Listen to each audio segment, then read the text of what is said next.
Man, it's been kind of lonely doing the starter this week by myself. Whoa, there's Beth Daniel, LPGA Hall of Famer. She grew up on this golf course. Beth, you want to join me? I may as well. I'm already mic'd up. I've been walking around all week with a microphone on. Oh, let's do it. This is the starter.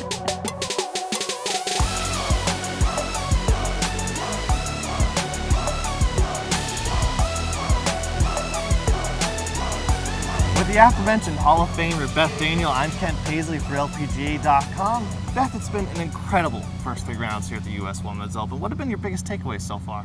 Well, I love the energy out here from the crowds. We've had some very nice crowds this week in spite of the heat, and they're really into it. So it's just been a fun atmosphere. Everything from an operational standpoint seems to be running smoothly.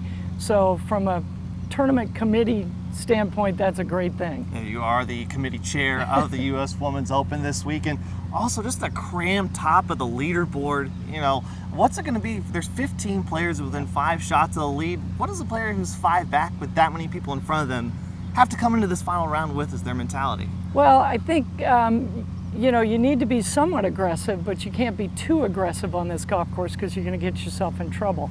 So you know, I think they just stay patient. If they get some good numbers into these greens where they can hit the ball close for birdie, then you know, it can be done on this golf course. We have seen low scores come from behind and win on the final day many, many times, and I have a feeling that that will probably happen today. That's kind of what I think is going to happen. Somebody, like I'm looking at a Minjee Lee, I'm looking at a Jessica Korda, who are 3 and 4 back. They could easily post a number and win this championship.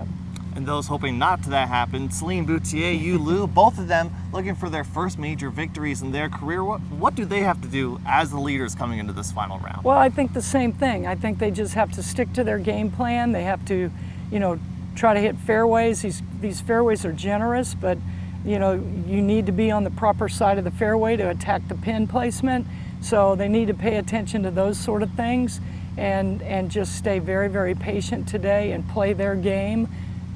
Try not to get involved in what's going on the leaderboard because it's been very up and down. I mean, we're used to in Opens seeing steady scores, but on this golf course there are some birdies out there, but then there are also some disasters.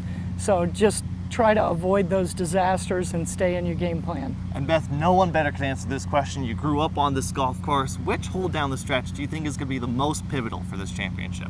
Well, I think 15 is going to be a pivotal hole, the par 5, because it's reachable. I mean, you know, we saw Lexi make eagle there yesterday. So there is an eagle possibility there. But the pivotal hole really is always the 11th. Just try to reduce your mistake on the 11th. If you can get out of there with a par or bogey, then you're fine. And Beth, you were part of the junior clinic yesterday that we put on. How was that for you? Oh my gosh, it was a blast. We had probably 30 or 40 kids out there that just wanted to get on the grass and hit some golf balls. And it's always fun to see these kids so enthusiastic about the game. And you know, it was just a lot of fun being out there with them, asking them questions about where they play. We saw a lot of them were USGA, LPGA Junior Girls Golf Program, PGA Tour Junior League, things like that. And that's all growing the game, and it's all great for the game. And we're looking forward to a fun final round here at the Country Club of Charleston. Keep it on LPGA.com for all your content needs, and check USGA.org for live scoring all day long. We'll see you for the final interview with the champion at the end of play today.